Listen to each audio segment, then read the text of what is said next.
Hello and welcome to Chat from the Deep, our weekly live stream post-session discussion. We talk about what happened during session 47, I believe. So if you don't watch that session yet, please go do that because there will be some spoilers. I'm your DM Eric, and joining me we have Max slash the Storm Maidens player Raymond. Just me. You got to use your disguise self a thing, which I kind of figured you would do. I didn't know it would go to shit like right immediately, but I'm sure the chat was rooting for that to happen. I guess. Before I get ahead of it, though, we had the chicken thing, which took like almost half the session. Uh, I really just left this up to you guys in terms of how this is resolved, because you guys had already made it past the docks area, and just you guys kind of had the freedom to treat this however you wanted to. It almost felt like this was like the biggest struggle of the whole campaign was like what to do about this particular Was a big struggle. situation. I don't know what Chris would say if he was here, I but I don't either. I, I don't know. I kind of feel like when we come up with this big grand scheme, like transforming a chicken and recovering it, it's kind of up to that player to decide what to do with it. Yeah. Because, like at the end of the last session, I don't know what your goal is. Like, Right. you can't damage the chicken or it'll transform right away. Yeah. We can't. We've never been able to coup de grace anything. Um, Yeah, there was a concept of a plan in there, I guess, but clearly or maybe something changed between last session and this session to where it didn't seem to no longer be a priority. And I tried to remind you all that, like, I think part of the reason behind this was that he had what looked like a magic item on him where he sure. summoned that water elemental. So I thought maybe that was going to be part of the goal, was just to get that. Which, in order to get it, you would have had to we could have just done combat. Like I said, I was open to anything, right? Like you would like, hey, Mhm. you want to do whatever you want to the chicken and have him, or you want to just all surround him. I almost thought at one point you would treat it like when Toro banished that one boss or kind of mini boss, and like to get him out of the fight while you guys cleaned up a battle, and then you all like surrounded him, and then he came back and you all did like a shit ton of damage, then he surrendered immediately. I kind of thought that was going to be what was going to happen here, and I was prepared for like Well, a it's a quick. giant, though. It is It's a a giant. giant, yeah. He's huge. He would sink our ship. Uh, there's no. We didn't know that you might have the giant surrender. I mean, the giant I could probably be wouldn't. so strong that Yeah, we might take some loss before he takes too much damage. I don't know. interesting. Yeah, so maybe you guys are actually a little bit worried about the prowess. I I will say think something you we guys were worried. probably didn't realize, and I wasn't going to be very forthcoming about, was the giant's hit points at that point. Mm. Nobody thought to ask like how wounded was he or anything. I might have tried to say something then, but I wasn't going to be like telling you guys. But he was at the moment about at half health, so that Mm. would have at least helped the situation. I probably would not have had him surrender. Maybe get like at least one or two rounds off.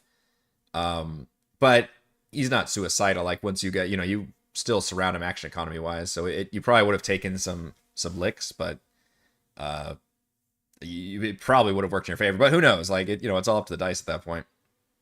But I thought that was going to be a possibility. Um, I thought for half a second, like, oh, they may just keep him as a fucking chicken and like walk around with him as a some kind of crazy thing you're going to do in the future, which could have certainly been a thing, with the caveat that she would have had to maintain concentration. But Yeah, it's a ticking time bomb at that point. it's kind of hard to hit you guys. So I was like, you can do that. But at one point, you guys were spending so long deciding. I was like, I don't know if I should like. I think at one point Borges like stepped in, and I was very obvious like, hey, maybe we should try to interrogate. And when I said that, I thought, okay, maybe you're gonna try to like attack the giant, defeat him, and then interrogate him. Not literally like, oh, we're gonna talk to the chicken giant. Obviously, I forgot you had speak with animals, so I thought that was fine. And it's just funny how many spells it took to make that happen. But Yeah. I was willing to be forthcoming about some information there. I'm trying to promote the heist element here, or the social, the role playing kind of a thing. So I was like, hey, let's give you guys a little bit of intel to work with. So maybe that will provide that kind of proper motivation. Yeah. I don't know. I think just him being so hostile against us, it just Yeah. doesn't. seem like he'd be the type to give us information. Yeah, and I I was mean, trying also, yeah, to not be. And there was at one point where I tried to like lie to you because I was like, yeah, he doesn't. hmm But it's an interesting situation. He's a very strong, powerful guy. He's not gonna like turn and betray, but also you did do a very weird, torturous thing where you turned him into a chicken. yeah. So that must be You did like, lie about the whole code phrase, and yes, I I think I might have said something too. yeah. Otherwise, you wouldn't have let us roll or told us that he was lying. That's up to you guys. Yeah, you guys got to be more proactive about like, oh, I'm gonna roll insight. You said something. I did something. I don't remember what it I was. don't I was remember what it like was either. Yeah, not specific about that phrase, but just I forget what it was. Just yeah. But whatever you said triggered in me, and I was like, okay, roll an insight check because now you're starting to figure yeah, out like, hey, maybe he's not necessarily just coughing up all the right, right, information. right. And that's part of it too. It's like, what do we believe out of him? Yeah, Borges' suggestion, the layout, the number of enemies. I'm like, yeah, I mean, he's not gonna tell us that yeah. quickly. No, he So wasn't. No. yeah, so good suggestion. Try to get more info, but I think us as a crew, we just go and deal with the problem. Go and deal with the problem. Yeah, Uh, but yeah, I think the biggest thing is like we didn't know what to do with the chicken last time, so we're like yeah, we're just gonna leave it to maybe Sabra, I guess yeah. It the almost chicken became an handler. yeah. Usually, when you have a chance to think about something, it works in your favor when you have between sessions. This time, I feel like it was the opposite effect, where it's like, oh shit, we have this thing that we want to deal with that we really don't want to deal with right now. hmm So, but it was fine. I thought the way you guys handled it, I was like, all right, well, at least it's not like morally horrifying. And frankly, as a DM, anytime that I have even the slightest chance of reusing an NPC or a villain or anything in between is money in my pocket because it's such a rare opportunity where player and other forces meet and they both survive and then they can meet again later on, right? That's not True. something that happens too True. often. So I'm very pleased about this. I will try my very best to have this giant show up at an opportune time. It may not happen, I'll be honest. So there's a lot hmm going on in here And already. depend. Yeah, but that would be pretty Um, fun. I'll have to who do we remember to have? maybe inform Zavra like at some point she feels her concentration wear off, but I'll probably Yeah. forget. So who's left of the lords? There's the giant. There's Scummer. We Yeah, killed it's the Storm Maiden. yes. Um, You killed the Sawagan Baron with the wands hmm in the underwater battle, and then you killed the Naga who was on the pirate ship. Okay. So there were So 5 total, right, and there are two and left. there's 2 left, and the 2 you've technically both fought before, right? Because you just fought the Right, giant, right. and And we then fought Scummer. yeah, and Scummer was also able to escape. So hmm Yep. yeah, Um, yeah. At the end, you were describing it too well, so I didn't want to like interrupt. But I was like, I'm just gonna have cheese, just swoop the chicken up and follow my idea. But I was like, no, he's gonna like take charge. yeah, I didn't want to like take charge when we all rejected the idea. So I'm like, all right, Yeah, forget it. that whole scene was going on way too long. Where I was like, oh, I need to step in and do something, but I couldn't figure out. Like even as Borges, I was trying to like, oh, let's do, but yeah, it was just a bunch of people like not knowing what to do with the situation. So Yeah, no, it literally was like we had no idea. we had no idea. Um, then we got to the layer where again I tried to. It's very confusing in the book. I'll be honest, where they don't have a good information on the in between from the Driftwood Docks area, which was the whole last week's session, and this area. I could never. There's never written out like how does this work going from this area to the next area. The only thing it mentions is like, oh, if they battle in Driftwood Docks, they're probably gonna set off all the alarms and stuff in this area. But to me, that was very unsatisfying. So I tried to create a bit of a distance there, make it so like a lot of ships are in the area in the harbor, and then you've got some time to try to prep uh, to get to this layer. Unfortunately, all the prep time I thought we'd normally have was actually chicken dealing time. So I think that was part of the problem too, is when it came to get a plan going, everybody's like, gosh, we've been sitting around talking for 50 minutes about dealing with this chicken. Now we just want to like go on into this area. I was disappointed too when I was like, all right, you guys are like heavily wanted and like you got to do something. And Toral's like, I'm gonna put my hood down a little bit more, and Sopper's like, I'm not gonna do anything. I was like, oh fuck. I tried. Hmm. I like. Yeah, I did think it was a little awkward. Like you described, like this very narrow pathway we're going into, and then somehow we just managed to slip on by. Yeah, Yeah. it's basically what I'm picturing was a harbor that had a very specific choke point with all the guards set Yeah. up. You made it past there, and then you made it to the harbor. Yes, it's very awkward that like that harbor isn't immediately like getting everything hostile, but maybe there's just some kind of communication delay I or mean, something. like you said, it's like you said that no one's ever gotten past that point, so Right. maybe they didn't feel the need to have any other defenses. That's what I was along the going with way. it, and I think I Yeah. explained that You did. with the chicken thing. Was like, hey, it's very like all the security was out here, so there's very Right. little minimum. Yeah, it's like minimum security detail Right. here, Oh, and that helped. there's pirates coming and going, so it works to your advantage for getting in to do the heist thing. But we've already established in previous sessions, you guys are literally infamous and hunted by this villainous gang, so you cannot just Mhm. waltz into this place. I appreciate that you pivoted and you're like, all right, well, let's pull the Chewbacca maneuver, and we'll say like I'm gonna treat these two as prisoners. Unfortunately, that went very awkwardly because Sofra was like, I'm not doing the prisoner thing. Toral's like, I'll just like flop down. Mhm. And I tried to treat it very realistically and try to give you guys as much of a Yeah, I length mean, of rope as I can. you gave them a chance to take it back, Yeah. but they're like, nope, we're just gonna cast spells. Yeah. So I was like, all right. Um, So that basically just started combat right there because and I even have I have a whole like prison here I was gonna drag them to, and I had a whole system lined up, and the admissions office where you actually give the password was in through that office mhm. area. So yeah, I think this was it's a very difficult thing to get over as a DM where you set up your best laid plans, and was it no plan survives first contact with the enemy, in this case the enemy being the players. Sometimes it works out very deliciously, and other times it just absolutely blows up. And a lot of people in the chat and through crafting streams, I'm sure, are gonna cite Fort Belwarian, which everybody loves. I don't know if you remember the specific fortress towards the beginning of our Tomb of Annihilation campaign, which was like 5 or 6 years ago at this point. You guys showed up at this fort. I forget what even the mission was. This is very early in the campaign before you really go into the jungle. And basically we're such assholes to the guard at the front that he was like, no, fuck off. And you weren't allowed entrance. And then you had to like go back and then do these crazy shenanigans where you like set part of the wall on fire, and like Twirl turned into a spider and like went over, and like all these crazy other things happened to get you guys inside. And people loved that because it was, obviously very far outside the bounds of anything I had planned for. Hmm. Um, Yeah, don't remember that at all.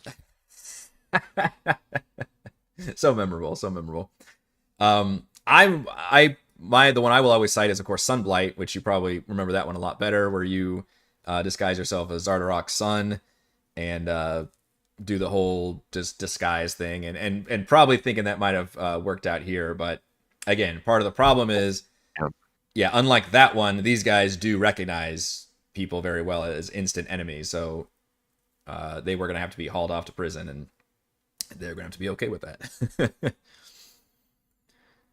Does make me wonder though. It's maybe not be a topic of discussion, but like how we've changed over the years Mm, as players. It's like you're describing this thing in the past. Do we still have that capability, or have we?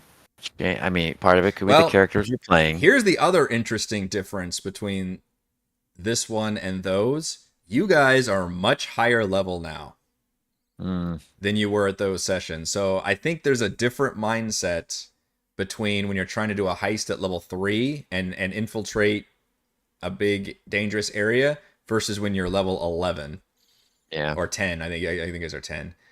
You guys have a lot more tools, you have a lot more confidence, and yeah, you could be like, no, fuck off, get away from me, I'm just gonna cast spells. Like, you guys are capable of actually just stirring up the hornet's nest and going in hot if you wanted to.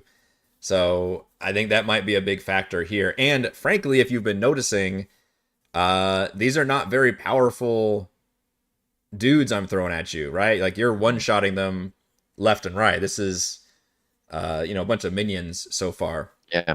The one guy that might have made you like pause is the one guy that you came up on, which is the skull-faced guy where he just cast dispel magic suddenly. But everybody else, a lot of it's just been like generic orc and bandit stat blocks, which are relatively very weak to you guys. And yeah, you guys can come in and just go hard and cast nuclear spells. That's definitely something that can happen. Is it something I wanted to have happen? Not really. Mainly because we've done a lot of big combats back to back to back. Which is why I was trying to promote this as more of a exploration, social heist situation. Because we just came off of that huge like 2-session battle at Driftwood Docks, and that one came off of a huge 2-session pirate ship battle with the Naga. So I'm thinking pacing wise, like, all right, let's kind of slow down on the big combat. But this is getting to be a big combat, so yeah. But I guess the only thing you can, I guess, take some. What's the word? You can lead a horse to water. No, I was gonna say they're running out of spells. Like, it's not next session. The next session, there's not gonna be any more spells to like blow things up. That's true. You guys have not had a long rest. You did have a long rest after the Desecratus fight, but you've not had a long rest since the Driftwood Docks, obviously, that you just had, which was 2 sessions, and then this session. Short rest helps. That gave short rest gives Torals his spell back, so we can keep getting out Big T. And Sabra did get an Arcane Recovery off, so that gave her some more spell slots. But yeah, that is it's a finite thing, and it's part of my job is to throw those encounters at you guys and make you manage those resources, because it's just how D&D is balanced. So you can take some relief in that, I guess. Yeah. Knowing at least 1 or 2 sessions down the line. Eventually they will run low on spells, yeah. We'll run out, exactly. Yeah, and again, I think if I was a less experienced DM or I don't know, had a different personality, I guess, I would feel a lot more bummed about, and sometimes I get bummed about various situations not meeting expectations anyway. But this one, I was fully prepared for this to go down as a big battle. I would have preferred it to go down, like I said, differently, just because we've just done a lot of big battles already. But yeah, the stuff here. Also, this particular map, which by the way, for those watching, is not obviously original battle map. I've had to change and modify all the maps from Call from the Deep. This is from Seafoot Games, called Floating Pirate Fortress, I believe, is a perfect fucking map for my needs. But I kind of had to modify where various rooms and things are. So I was hoping to show that off a little bit. Instead, we're going to show it off via a battle sequence. And the bummer is this map, which you kind of saw a little bit of, Ray, is literally 3 maps this size, like going up in layers, which is not easy to do on a virtual tabletop, where I've got literally different maps and I got to start splitting people up, and initiative and having, I mean, you can imagine with you guys, but think about all the tokens I've got and like all the shit going. So that's the only bummer, is from a mechanical standpoint of literally stirring up the hornet's nest. Suddenly I have so many stat blocks to deal with, and try to somewhat not cheat and like legitimately count the squares and move them around, making sure they're moving the right distance while being self-conscious about not spending like 5 minutes, moving all my little miniatures around. So well, yeah, I don't know how much hit points this skeleton guy has left. I was hoping to take him down by the end, to set you up for next week. We've never seen this particular stat block before in all our games. Yeah, you'll have to figure something out. But I will figure something out. Yep. I'm not with the party, so it'll be a little easier for you. That's true. Yeah, you conveniently separated yourselves, so they just don't know what's going on.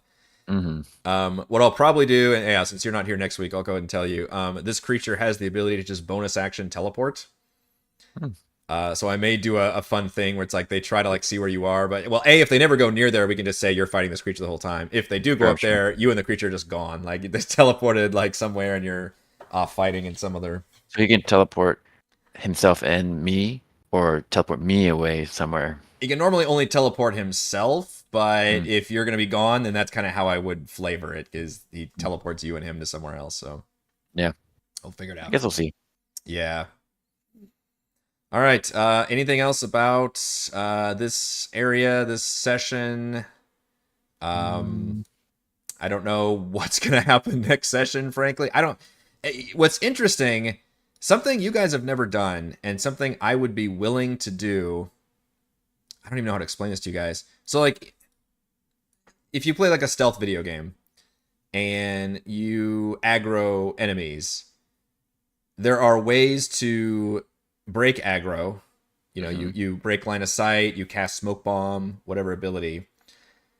And as long as you stay hidden, enemies are actively searching for you. And if they can't find you, they will eventually, very funny, just, oh, I guess they're gone, and just kind of go back to their patrol routes. So what I'm trying to say is, I don't know how to explain this well to Say Metal Gear Solid. D&D players, thank you, is that even though you've started this combat and you're in the battle, which it might be too late now, and I don't know where you'd hide, but if you try to just disengage, run away, and hide somewhere, you know, that may work. It would obviously cause heightened level of security where they would have to be going around, but at least we would drop initiative and go back into heist mode. I don't know if players ever realize that's an option. Because if you were playing a combat video game that didn't support stealth, that would never be an option. But D&D does have a stealth component to it, so it's something I would always be amenable to.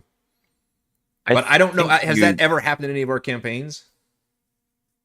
I don't know the exact answer, but I do feel like you do set us up sometimes. You'll sometimes be like, all right, there's no enemies right now. Yeah. I could take you out of initiative. What do you guys want to do? You know, I think you give us plenty of chances in those cases where we take everybody down. I mean, we're still in a fortress. We're still doing something. Yeah. But you do give us an opportunity to come out of initiative if we don't plan to, like, actively hunt people down. I feel like I had that chance briefly to do that here. I don't know. I mean, this is multi-layer, and so I feel like it is.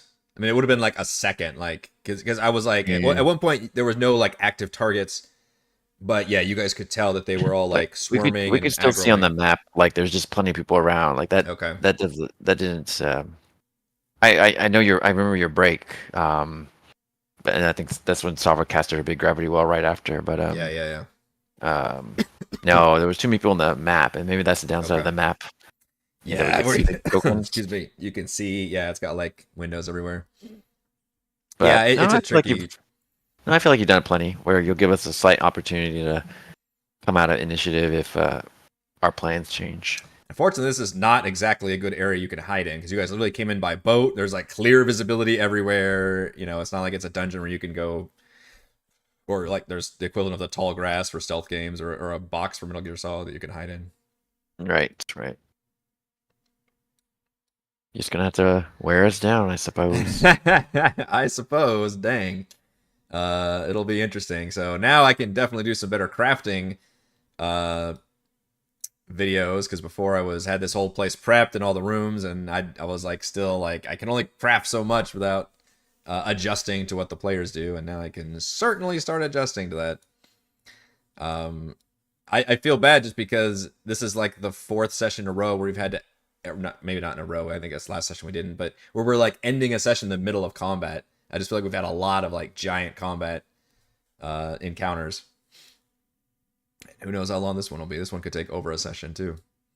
So just as a programming note, as Ray already said, he's not here next week. Should be still doing D&D, assuming we have everybody else here next week, and then we won't be doing D&D. So unfortunately, Ray, you won't be playing D&D for 2 weeks.